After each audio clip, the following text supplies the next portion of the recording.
उदयपुर नगर निगम के पूर्व deputy mayor Mahendra Singh Shekhawat ने पहाड़ी स्टैंड स्थित लेक सिटी प्रेस क्लब में प्रेस वार्ता आयोजित कर शोभागपुरा स्थित पारस जय के हॉस्पिटल पर गंभीर आरोप लगाए हैं। शेखावत ने हॉस्पिटल प्रशासन पर उनकी पुत्र वधू के इलाज में लापरवाही बरतने का आरोप लगाया है। शेखावत ने बताया कि उसकी बेटे की पत्नी श्वेता राठौड़ का पारस जय में इलाज चल रहा था। ऐसे में बीते 21 अक्टूबर को डॉक्टर शीतल कौशिक के कहने पर हॉस्पिटल में उन्हें भर्ती करवाया गया, जहां नॉर्मल डिलीवरी हुई। डिलीवरी के बाद परिजन लेबर रूम में श्वेता से मिले, जहां सब ठीक बताया गया।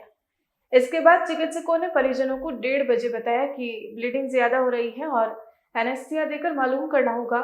इस पर परिजनों ने कहा जो आपको उचित लगे वह करें। फिर डॉक्टर ने कहा खून ज्यादा निकल रहा है, ऑपरेशन करना होगा और पेशेंट को ओटी में ले गए। इसके बाद अचानक बाहर से ब्लड लाने के लिए कहा। शेखावत ने बताया कि हम सरल ब्लड बैंक से सैंपल फॉर्म मैच कराकर ब्लड लाए। इसके बाद श्वेता को शाम 4:30 बजे वेंटिलेटर आईसीयू में शिफ्ट किया गया और इसके बाद रात 8:45 बजे ऑपरेशन करने वाले डॉक्टर नितिन कौशिक से बात हुई। उन्होंने कहा कि सब ठीक है, मैं अभी आईसीयू में देखकर आया हूँ। शेखावत ने बताया कि तभी अचानक मेरी पत्नी का फोन आया, जल्दी आओ, हालत खराब है। तो मैं पहुंचा तो मालूम हुआ एक अन्य डॉक्टर उस आईसीयू में अपने अन्य पेशेंट को देखने गया तो उसकी नजर श्वेता पर पड़ी और देखा ब्लड चढ़ रहा है और उसका शरीर सफेद पड़ रहा है। उसने तत्काल डॉक्टर शीतल कौशिक को बुलाया और कहा तुम्हारा ऑपरेशन फेल है, पूरा खून पेट में इकट्ठा हो रहा है, जल्दी करो नहीं तो शरीर के अन्य अंग डैमेज हो सकते हैं। इसके बाद मरीज को तत्काल ओटी में ले जाया गया और रात 10 बजे ऑपरेशन शुरू हुआ। देर रात 12 बजे ऑपरेशन पूरा हुआ, जिसमें कई अंगों का छेड़खानी की गई। इस पर शेखावत ने संभागीय आयुक्त को पत्र लिखकर शिकायत भेजी और इस मामले पर कार्रवाई करने की मांग की, जिस पर संभागीय आयुक्त ने सीएमएचओ डॉक्टर शंकर लाल बामनिया सहित मेडिकल टीम पारस जय के हॉस्पिटल भी भेजी। सिंह ने कहा कि जो उनके साथ हुआ है वह किसी और के साथ न हो, इस वजह से अस्पताल पर कड़ी से कड़ी कार्रवाई होनी चाहिए। इसीलिए शेखावत ने गुरुवार को प्रेस वार्ता कर पारस जय के हॉस्पिटल पर कार्रवाई करने की मांग की है। 21 तारीख को नॉर्मल डिलीवरी हो गई 11 बजे। उसके बाद 2-3 घंटे तक इन्होंने देखा नहीं, ब्लीडिंग बहुत ज़्यादा हो गई। अचानक इन्होंने ऑपरेशन का निर्णय लिया। हमें ये नहीं बताया ब्लड की आवश्यकता है, ब्लड बैंक वहाँ नहीं है। बॉडी को खोलने के बाद ब्लड मांगने लगे, कैसे जैसे हम व्यवस्था करें। हमारा बच्चा और बच्चे की माँ दोनों आईसीयू अलग अलग आईसीयू में थी। जबरन फुटेज खाली करने के लिए सामान बांटने की बात हमने नहीं की। फिर ऑपरेशन के 4 घंटे बाद पेशेंट आईसीयू में वेंटिलेटर पे रह गया और मुझे कहते रहे कि बिल्कुल ओके, अपडेट है, कोई दिक्कत नहीं। अचानक उसी अस्पताल का सीनियर सर्जन कहता है पेशेंट बहुत सीरियस है, ब्लड बॉडी में नहीं जा रहा है, इकट्ठा हो गया। वापस रीऑपरेट किया, 2-3-4 घंटे में ऑपरेशन हुआ। 35 यूनिट ब्लड प्लाज्मा प्लेट में चले। लास्ट में कहा क्रिटिकल पोजीशन, हम कुछ नहीं कर सकते, ईश्वर से दुआ करो।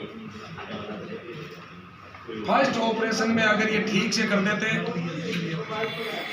मैंने जो मालूम किया कि ब्लड ड्रेन लगा देते, हार्ट आर्टरी बांध देते, तो सेकंड की नौबत नहीं आती, जल्दी मालूम चल जाता है कि ऑपरेशन फेल है। तो ऑपरेशन के बाद 5 घंटे बाद मालूम चले, क्योंकि इन्होंने टीम के नाते ऑपरेशन नहीं किया था। केवल पैसे लेना और उसका शेयर कम हो, इसलिए कम लोगों से ऑपरेशन किया। ऑपरेशन में एक्सपर्ट नहीं थे।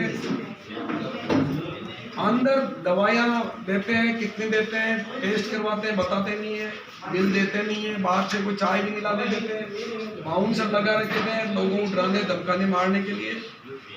इन सब चीज़ों की मैंने शिकायत की थी।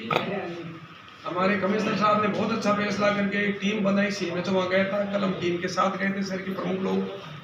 हमारी मीटिंग हुई, डिस्कस हुआ, कुछ चीज़ें तय हुई है। वहाँ कुछ भी साइन बोर्ड नहीं है, आपको ये मालूम नहीं कौन है सुप्रिटेंडेंट है, कौन सीएमएचओ है, कौन एमडी है, कौन सीओ। ये सब व्यवस्था है, सुधारने के लिए कोशिश कर रहे हैं। मेरे में जो बीती दूसरों में नहीं बीते, क्योंकि पेशेंट चल के आता है, या तो व्हील चेयर पे जाता है या 4 कंधों पे जाता है। पेमेंट 6 लाख जमा करा के जाता है, 5 लाख जमा करा के जाता है, जाता है, रोने ही नहीं देते, बाउंसर उठा के। मतलब आपको कितना पैकेज जो है वो बोला गया था, और जब आप छुट्टी लेके पहुंचे घर गए तब तक कितना खर्च हो चुका और आगे अब क्या करें? हॉस्पिटल हॉस्पिटल का नाम है पारस जेके, जिसको इस उदयपुर संभाग में कोई भी नहीं जानता कौन मालिक है, क्या मैनेजमेंट है, कौन सीईओ है, कौन सुप्रिटेंडेंट है, कोई नहीं जानता, आप भी नहीं जानते। अस्पताल के लोगों ने अधिकारी ने ये कहा हमारे किसी साथी के साथ में कि तुम क्या कर लोगे, सब अखबारों को विज्ञापन देते हैं, सब मीडिया वालों को विज्ञापन देते हैं, एक लाइन तुम्हारी छिपा के बताते हैं। चुनौती दी है, ये जो लोकतंत्र का चौथा स्तंभ है, इसको चुनौती दी है। ये जितना मेरा काम है उतना ही आपका काम है। डॉक्यूमेंट करने में आपको क्या परेशानी है? ये ऑफिशियली सब डॉक्यूमेंट नहीं देते, अपने फेवर में अपने बचाव के लिए कागज आधे अधूरे देते हैं। मुझे स्टार्ट टू एंड तक चाहिए हिस्सा होता है। अरे मेरे डॉक्यूमेंट मिले, कुछ मैंने लिए हैं, मैंने कहा सीएमएचओ पूरे डॉक्यूमेंट ले फिर मुझे हैंड ओवर कर। सीएमएचओ ने साहब ने अच्छे चीज़ें तय की है कि उन्होंने कहा मैं 2 दिन में व्यवस्था सुधार की यहाँ तक कर देंगे, 3 दिन बाद वापस जाएंगे साहब। डॉक्यूमेंट की मैं स्टडी कराऊंगा, किस प्रोसेस से मुझे आगे बढ़ना है, कैसे कार्रवाई करनी है। नहीं तो ये क्या करते हैं, आज तक जो अब मुझे बता रहे थे एक पत्रकार साहब ने कि साहब ऐसी घटनाएं होती रहती है, ये क्या करते हैं, आप जाके बोलते हैं, 4 कांच खुद के कर्मचारी से फुड़वा देते हैं, आपके खिलाफ मुकदमा कर देते हैं, तोड़ फोड़ की, डॉक्टर के साथ मिसबिहेव किया, क्योंकि पहुंच, पैसा, प्रशासन जोड़ तोड़ इनके सफलता का राज।